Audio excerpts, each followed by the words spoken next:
I mean, time travel is something that we think we can conceptualize and imagine, but in this novel, Steve Ellerhoff actually performs feats of time travel by inviting us to travel with him to places and times that he then constructs in prose. So whether time travel is possible or not doesn't matter, actually.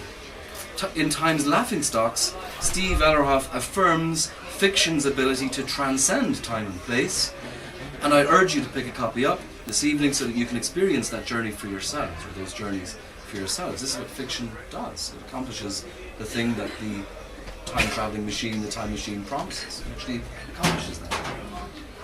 Now I wanted to say something about the book's title, which is borrowed from Thomas Hardy, but I won't. I'd like to hear Steve read some of the novel himself. But before I let you go, and again this is one of the problems with asking a lecturer to launch a book for you, I'd like to read one little section of the book that I loved, and I'm pretty sure it won't spoil anything for you in terms of the plot and so on. As you already know from the book's cover, the novel is about a kid called Richie from Des Moines, Iowa, who is also, at another point in his life, Dick, the American inventor of time travel. And in the scene I'm going to read, the character of Virgil, who is set to play Richie, or Dick, in a movie of his life, is looking at a display of portraits painted by England's most famous painter, none other than Kevin Storrar. So who would you like to have a real-life portrait of? If you could travel back in time and have them done for you by one of our greatest living artists. That's the kind of idea here. And here's Dick's list. Jesus Christ, Fanny Bryce, Wolfgang Mozart, Humphrey Bogart, Genghis Khan and H.G. Wells huddled in cool tones, while warmer colours dappled Ho Chi Minh, Henry Luce and John Wilkes Booth, Alexander's, Great and Graham Bell, Ramakrishna, Whistler's mother, Patrice Lumumba and Russ Colombo, Karl and Chico Marx and Albert Camus were mixtures of warm and cool, and then, in white or black, Edgar Allan Poe, Henri Rousseau, Sholem Aleichem and Carol Chessman, Alan Freed, Buster Keaton and Neil Diamond too. This list says more about Steve Gronert Ellerhoff than you'd think, but above all else, for now, let me quote it to you as an example of his zany, intellectually adventurous, expansive, warm and open-ended imagination. No matter what forms his future works will take, I will be looking out for Steve's next book, and I'm happy to declare Time's Laughingstocks officially launched. Go purchase, people!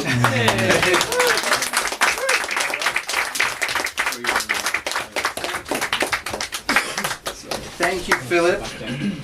It's great to have Philip here to help me with this as well, because Philip is one of the main reasons why I'm here at all. Nothing to do with his, birth. No, I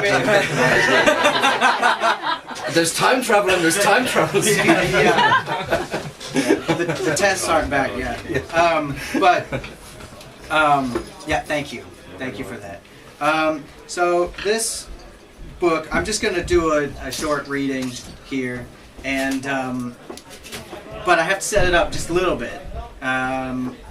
So Richie is a kid who's 12 years old, and he is picked up one day by his future self, who has invented time travel. He shows up and announces, "I'm you, let's go. I'm going to show you how great you become." Also along for the ride is Virgil Sutcliffe, who is an actor from the future, who plays him in a film, a biopic, that is not at all flattering. And he's gone to the future and he's seen the biopic about himself and he hates it. So he thinks if he can pick up the actor ahead of time, maybe it'll influence his performance, make it a bit more likable. The first place he decides to take them is sort of his moneymaker as far as time travel is concerned, because he's turned all of it into a tourism industry. And the place he takes them is the crucifixion of Christ, which now looks like Woodstock. The hills are just covered in people This is Kevin's representation of it. And it's also called the finish line. Not only is it where most people want to go and will pay the biggest bucks to go visit, it's also where he and his competitor in developing time travel determined the finish line should be in terms of developing time travel. So whoever ends up at the crucifixion first, the youngest, won the race. So,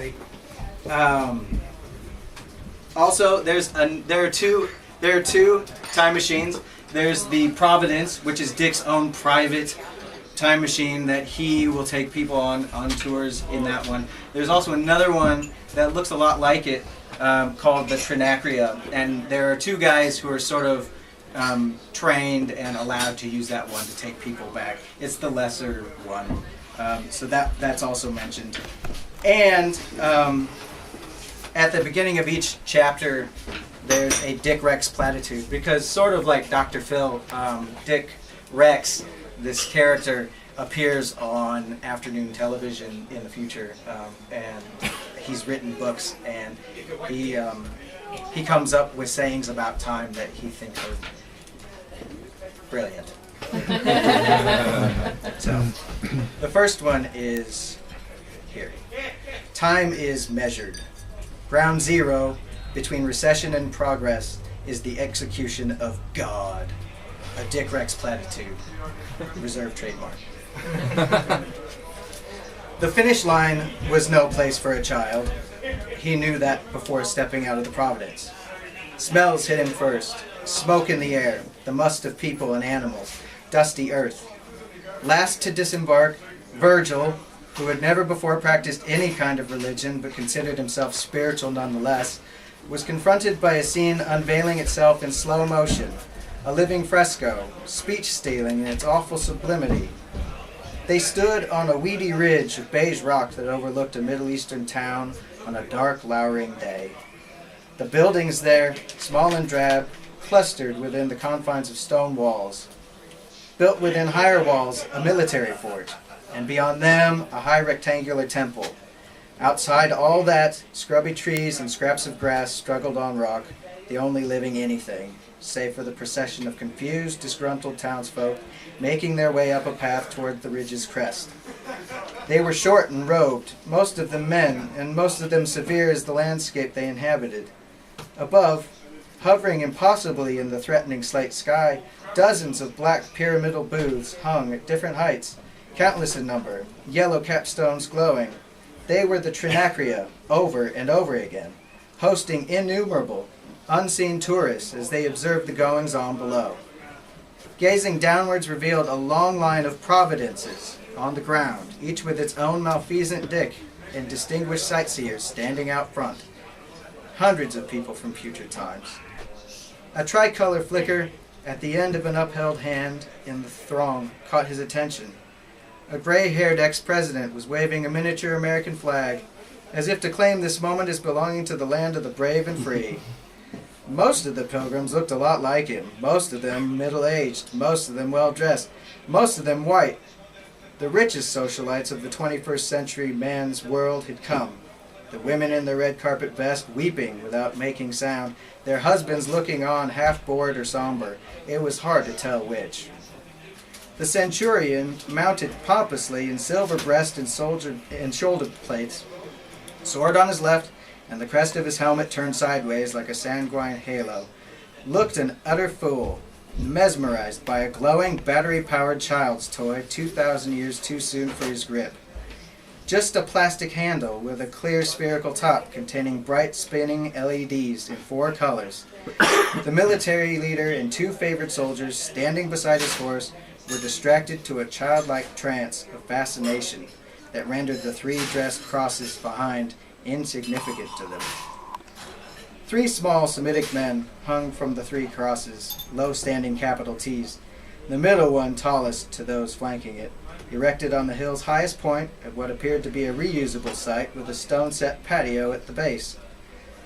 Those men up there, bent and spread wretchedly across the beams, formed the ghastly centerpiece to the mass gathering, All wore but loincloths, all bled from scourging, and death was not long in the offing. On the left, emaciated, with fly-baiting sores like scratched-off chickenpox, that man's spasmodic body quaked in pain, his head and amphibian eyes turned away from his crucified companions. On the right, bald-headed and whiskery, that other man held his defiance to the torture meted out upon him, his bulging gut thrust forward.